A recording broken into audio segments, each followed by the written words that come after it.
সকলোকে স্বাগতম জনাইছো মই পাৰ্থ উৎকণ্ঠাৰ আজি শেষ নিশা উৎকণ্ঠাৰ অৱসান ঘটিব আৰু যিমান জল্পনা কল্পনা হিচাপ নিকাছৰ অন্ত পৰিব আজিৰ দিনটোত নিদ্ৰাহীনভাৱে চাগৈ বহু কেইজন প্ৰাৰ্থীয়ে পাৰ কৰিব লাগিব দুঃস্বপ্নই বহু কেইজন প্ৰাৰ্থীক খেদি ফুৰিব আৰু প্ৰতিটো নিৰ্বাচনতে মন কৰিব 7ৰ পৰা 10টা সমষ্টিত অঘটন ঘটেই আৰু এইবাৰো ইয়াৰ পুনৰাবৃত্তি হোৱাৰ পূৰ্ণ সম্ভাৱনা আছে এইবাৰ যি গণনা হ'ব কাইলৈ সেই গণনাত 8500 গৰাকী বিষয়া নিয়োজিত হৈ থাকিব বিভিন্ন গণনাৰ কাৰ্যৰ কাৰণে ইভিএম মেচিনবোৰ খোলা হ'ব পলিটিক্যাল এজেন্টৰ সন্মুখত ইভিএম মেচিনৰ সৈতে সংলগ্ন হৈ থাকিব 17C নামৰ এখন ফৰ্ম সেই ফৰ্মখন সংলগ্ন হৈ থাকে যেতিয়া ইভিএম মেচিনটো লক কৰা হয় ভোট গ্ৰহণ সম্পন্ন হোৱাৰ পিছত কিছুমান খালি কলমছ থাকে সেই কলমছবোৰ গণনাৰ সময়ত ভৰাব লাগে এই প্ৰক্ৰিয়াবোৰ অৱলম্বন কৰা হয় যাতে নিষ্কা স্বচ্ছভাৱে পলিটিক্যাল এজেন্টৰ সন্মুখত ভোট গণনা সম্পূৰ্ণ কৰিব পাৰি 8500 অফিচিয়েলছ 30000 ইভিএমছ য'ত ভাগ্য বন্দী হৈ আছে 722 গৰাকী প্ৰাৰ্থীৰ 126টা সমষ্টিত ভোট গণনা গতিকে 126 গৰাকী অবজাৰ্ভাৰ থাকিব বাহিৰৰ পৰা আহিছে তেওঁলোক সিনিয়ৰ আইএএছ অফিচাৰ্ছ আৰু মাইক্ৰো অবজাৰ্ভাৰ প্ৰায় 2350 গৰাকী মাইক্ৰো অবজাৰ্ভাৰ সেই মাইক্ৰো অবজাৰ্ভাৰবোৰো আমাৰ কেন্দ্ৰীয় চৰকাৰৰ বিষয়ববীয়া আৰু ইতিমধ্যে আপোনালোকে জানেই মতদান সাব্যস্ত কৰাৰ সুযোগ পাইছিলে 2,50,00,000 লোকে ইয়াৰে 2,15,00,000 লোকে মতদান সাব্যস্ত কৰিছে গতিকে কালিলৈ 40টা কেন্দ্ৰত 30,000 ইভিএমত 2,15,00,000 ভোট গণনা কৰা হ'ব আৰু ইয়াৰে 1,08,00,000 মান মহিলা আৰু বাকিখিনি পুৰুষ 1,07,00,000 মান পুৰুষ আৰু ইতিমধ্যে কৈছোৱে কিন্তু এই মুহূৰ্তত মূল প্ৰশ্ন আপোনালোকৰ মনত যেটো প্ৰশ্ন এতিয়া আমনি কৰি আছে সেই প্ৰশ্নটো হৈছে আপোনাৰ নিজৰ সমষ্টিটোত কোনে সেই হাঁহি মাৰিব কোনে চৰকাৰ গঠন কৰিব ইতিমধ্যে কংগ্ৰেছেও দাবী উত্থাপন কৰিছে চৰকাৰ গঠন কৰাৰ কংগ্ৰেছৰ যিসকল জয়ী হোৱা প্ৰাৰ্থী তেওঁলোক যাতে হৰ্স ট্ৰেডিঙৰ সন্মুখীন নহয় তাৰ কাৰণে বিশেষ ব্যৱস্থাৰে তেওঁলোকক ৰাজ্যৰ পৰা উলিয়াই লৈ যোৱাৰ পৰিকল্পনা কৰা হৈছে বিজেপিয়েও অনায়াসে চৰকাৰ গঠন কৰাৰ দাবী উত্থাপন কৰিছে ৰাজীৱ ভৱন কংগ্ৰেছৰ গুৱাহাটীৰ অসমৰ মুখ্য কাৰ্যালয়ও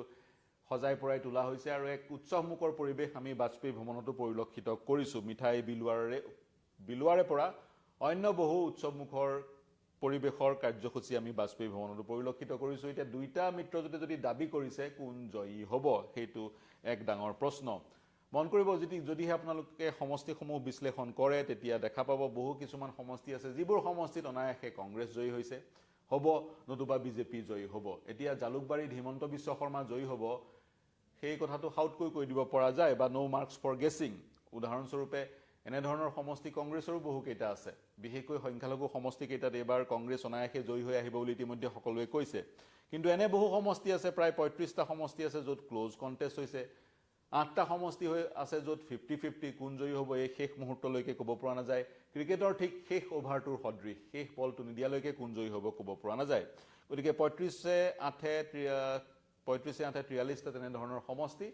যিকেইটা সমষ্টিত উৎকণ্ঠাই বিৰাজ কৰিব সেই সমষ্টি কেইটাত যেতিয়া ভোট গণনা হ'ব এটাকৈ ইভিএম মেচিনৰ গণনা হ'ব 8 বজাৰ পৰা গণনা প্ৰথমতে গণনা হ'ব বেলট পেপাৰবোৰৰ তাৰ পিছত গণনা হ'ব ইভিএমবোৰৰ এটাকৈ যেতিয়া ইভিএমৰ গণনা হ'ব উৎকণ্ঠাই বিৰাজ কৰিব উৎকণ্ঠা হ্ৰাস পাব এটা ৰাউণ্ড কাউন্টিঙৰ পিছত এতিয়া সেই যিকেইটা সমষ্টি য'ত তুমুল প্ৰতিদ্বন্দিতা হ'ব তাত লাকে কাক ফেভাৰ কৰিব ভাগ্যই কাক সহযোগ দিব সেইটো এটা ডাঙৰ প্ৰশ্ন এতিয়া 50-50 যিকেইটা সমষ্টিত তাত কম মাৰ্জিনত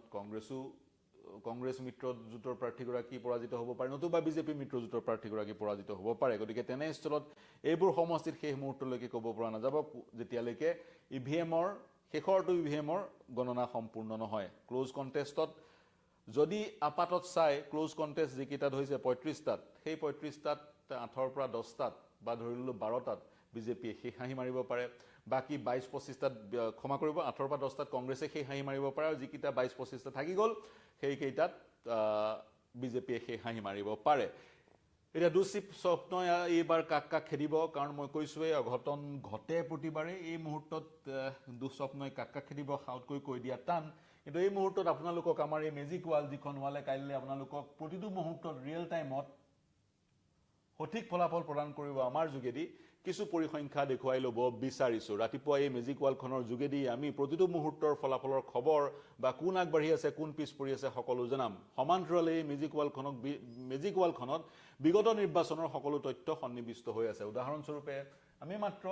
এই মুহূৰ্তত যেহেতু আৰু কেই ঘণ্টামান বাকি জল্পনা কল্পনাৰ অৱসান ঘটিবলৈ 2024 চনৰ লোকসভা নিৰ্বাচনত কোনে কেনেকৈনো ভোট পাইছিলে এবাৰ সংক্ষেপত চাই ল'ব বিচাৰিছোঁ তেতিয়া আপোনালোকৰ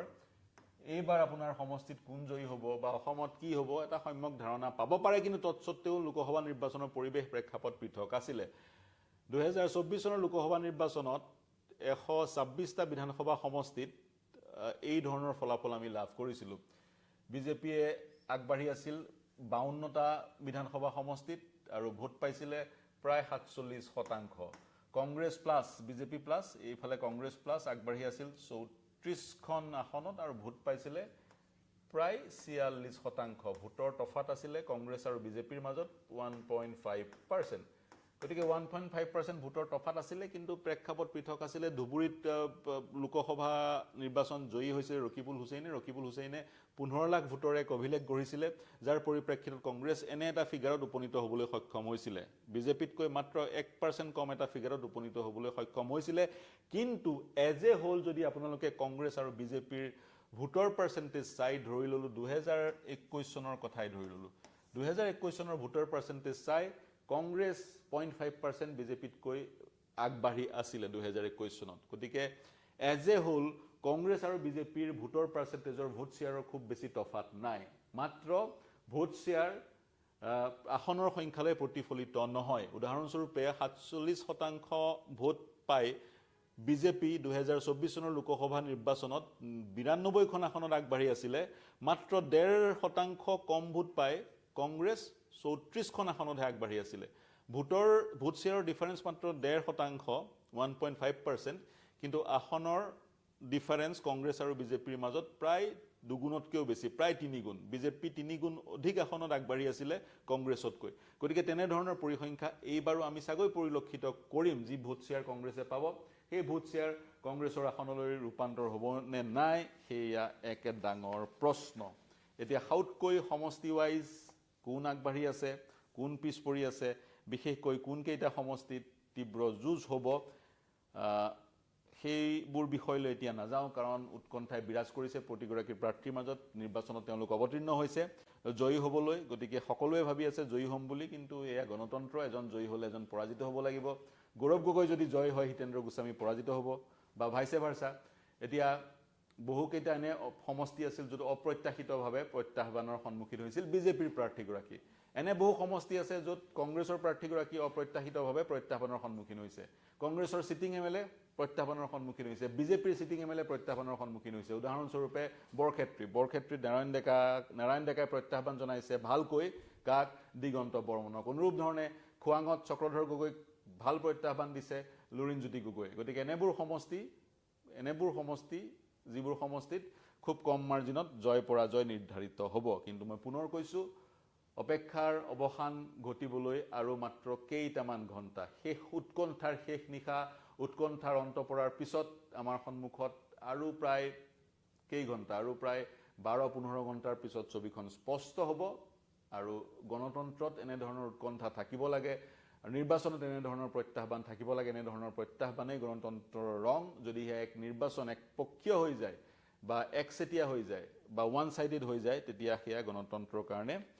ভাল নহয় বা গণতন্ত্ৰৰ কাৰণে সেয়া পৰিপন্থী বুলি ক'ব লাগিব গতিকে কোনোবা যদি জয় হৈছে তেওঁ যদি প্ৰত্যাহ্বানৰ সন্মুখীন হৈছে কোনোবা যদি পৰাজিত হৈছে ভাল প্ৰত্যাহ্বান দিও তেওঁ কিন্তু গণতন্ত্ৰত অৱদান আগবঢ়াইছে গতিকে জয়ী কোনোবা হ'ব পৰাজিত কোনোবা হ'ব কিন্তু শাসক বিৰোধী দুইটাই শক্তিশালী হ'ব লাগে শাসকে কৰা কামবোৰক সমালোচনা ভালকৈ ভিত্তিৰে যুক্তিৰে কৰিবলৈ শক্তিশালী বিৰোধীৰো প্ৰয়োজন গতিকে আশা কৰিছোঁ অসমৰ ৰাইজে গণতন্ত্ৰৰ জয় হ'ব আৰু আমি যি ধৰণে এটা শাসক দল পাম শক্তিশালী অনুৰূপ ধৰণে এটা শক্তিশালী বিৰোধী পোৱাৰ আশা জয় পৰাজয় থাকিবই নিৰ্বাচনত গতিকে 5 বছৰৰ মূৰত এনে ধৰণৰ এক উৎকণ্ঠাৰ নিশা আহে যিটো নিশা বহু লোকৰ কাৰণে এক অমানিশা হৈ পৰিব পাৰে অমানিশা নহলেও উৎকণ্ঠাৰ এক নিশা বহু প্ৰাৰ্থীক দুঃস্বপ্নই খেদি পৰিব মই পুনৰ কৈছোঁ প্ৰতিটো নিৰ্বাচনত আমি অঘটন পৰিলক্ষিত কৰিছিলোঁ আমি ইয়াত যাৰ ফটো দেখুৱাইছোঁ হাগ্ৰামা মহিলাৰ প্ৰতিনিধিত্ব কৰা নাই, কিন্তু তেওঁৰ পত্নী চেউলি ব্ৰহ্মই কোকৰাঝাৰৰ পৰা প্ৰতিনিধিত্ব কৰিছে। বদৰুদ্দিন আজমল বিনাকান্দিৰ প্ৰাৰ্থী, তেওঁ এক প্ৰকাৰ জয়ী হোৱাৰ পথ প্ৰশস্ত হৈছে। অতুল বৰা বোকাখাটৰ প্ৰাৰ্থী, তেওঁ জয়ী হোৱাৰ পথ প্ৰশস্ত হৈছে। হিমন্ত বিশ্ব শৰ্মাৰ মই কথা নকলোৱেই, 2001 চনৰ পৰা অবিৰত গতিত 2001 চনত তেওঁ ভৃগু কুমাৰ ফুকনক পৰাজিত কৰিছিল, আৰু তাৰ পিছত এতিয়ালৈকে এক ধৰণৰ অবিসম্বাদী সম্ৰাট হৈ আত্মপ্ৰকাশ ঘটিছে তেওঁৰ। এতিয়ালৈকে গৌৰৱ গগৈয়ে প্ৰত্যাহ্বানৰ সন্মুখীন হৈছে হিতেন গোস্বামীৰ পৰা। খোৱাঙত লুৰিণজ্যোতি গগৈয়ে চক্ৰধৰ গগৈক প্ৰত্যাহ্বান দিছে। শিৱসাগৰত যোৱাবাৰ সদৃশ পৰিস্থিতি অখিল গগৈৰ কাৰণে নাই, তেওঁ প্ৰত্যাহ্বানৰ সন্মুখীন হৈছে কুশল দৌৰীৰ পৰা। যোৱাবাৰৰ প্ৰেক্ষাপট পৃথক আছিল, জেলত বন্দী হৈ আছিলে, জেলৰ পৰা তেওঁ এদিনো শিৱসাগৰ নোযোৱাকৈ শিৱসাগৰত তেওঁ জয় সাব্যস্ত, জয়ৰ সোৱাদ পাইছিলে। প্ৰমোদ বড়ো দিল্লীলৈ গৈছিল, কিন্তু ঘূৰি আহি তেওঁ পুনৰ তামোলপুৰৰ প্ৰাৰ্থী হিচাপে UPPLৰ পৰা নিজকে প্ৰক্ষেপ কৰিলে। তেওঁৰ প্ৰতিদ্বন্দ্বী আন এগৰাকী হেভিৱেইট বিশ্বজিৎ দৈমাৰী। গতিকে এইসকলৰো আজিৰ নিশাটো এক দীঘলীয়া নিশা হ'ব। বিভিন্ন অংক কৰিছে, জল্পনা কল্পনা কৰিছে। কংগ্ৰেছে ইমানলৈকে ভাবিছে যদিহে হৰ্চ ট্ৰেডিং হয়, কেনেকৈ নিজৰ জয়ী হোৱা বিধায়কসকলক হৰ্চ ট্ৰেডিঙৰ পৰা বচাব পাৰিব। আমি শুনামতে এয়াৰপৰ্টত ফ্লাইট মজুত আছে, যদিহে সংখ্যাৰ কিবা আউল লাগে সেইসকলক লৈ একেবাৰে DK শিৱকুমাৰে বেংগালুৰু পোৱাবগৈ। গতিকে কাইলৈ তেওঁলোকক চাগৈ একে তালি টোপোলা বান্ধি গুৱাহাটীলৈ আহিবলৈ আহ্বান জনোৱা হৈছে বা নিৰ্দেশ দিয়া হৈছে। গৌৰৱ গগৈ নিৰ্দেশ দিছে। এতিয়া বিজেপিয়েও নিজৰ অংক কৰিছে, যি ধৰণে দাবী কৰি আছিলে তেওঁলোকে 80খন পাব, 90খন পাব, 100খন পাব। কিমান সহজ হ'ব 80, 90, 100 পোৱাৰ, বা সহযোগী দলৰ অবিহনে বিজেপি এককভাৱে মেজিক নম্বৰ স্পৰ্শ কৰিব নেকি, এনেধৰণৰ চাগে চিন্তা তেওঁলোকৰ মনতো আহিছে। গতিকে কাইলৈ আমি অপেক্ষা কৰিব লাগিব। এই মুহূৰ্তত এটা কথা ক'ব বিচাৰিছোঁ, কাইলৈ 6 বজাৰ পৰা নিউজ 18 অসম নৰ্থ ইষ্টত অবিৰত গতিত আমাৰ নিৰ্বাচনী অনুষ্ঠান, নিৰ্বাচনী ফলাফলৰ অনুষ্ঠান। আমাৰ সৈতে থাকিব দীঘলীয়া পেনেল বিশ্লেষকৰ, ৰাজনৈতিক দলৰ প্ৰতিনিধি থাকিব। প্ৰতিটো মুহূৰ্তৰ খবৰ আমাৰ প্ৰতিনিধিসকলে আমাক দিব, আমি আপোনালোকক দিম। যিমানকেইটা ভোট কেন্দ্ৰ আছে, ধৰি লওক 200, যিমানকেইটা ভোট কেন্দ্ৰ আছে ধৰি লওক, যদি প্ৰায় 250টা ভোট কেন্দ্ৰ, সেই 250টা ভোট কেন্দ্ৰৰ পৰা আমাৰ সতীৰ্থ হয় প্ৰতিটো মুহূৰ্তৰ খবৰ আমাক দিব, আৰু আমি ইন ৰিয়েল টাইম আপোনালোকক সেই খবৰবোৰ দি যাম। গতিকে সঠিক সময়ত সকলোতকৈ প্ৰথমে কোন নিৰ্বাচনত জয়ী হৈছে, কোন পৰাজিত হৈছে, কোন আগবাঢ়ি আছে, কোন পিছ পৰি আছে জানিবলৈ চাই থাকিব নিউজ 18। আৰু কিয় পিছ পৰি আছে, কিয় আগবাঢ়ি আছে, বা কি প্ৰেক্ষাপট, সকলোৰে বিশ্লেষণ কেৱল মাত্ৰ পাব নিউজ 18ত। টিভিয়ে হওক, CTV হওক, ইউটিউব হওক, ফেচবুক হওক, সকলোতে আমি আপোনালোকক অন্যতকৈ আগত প্ৰদান কৰিম নিৰ্বাচনৰ ফলাফলৰ খবৰ। গতিকে আমাৰ সকলো প্লেটফৰ্মত চাই থাকিব নিউজ 18 অসম নৰ্থ ইষ্ট। এতিয়ালৈ এৰিছোঁ, ধন্যবাদ।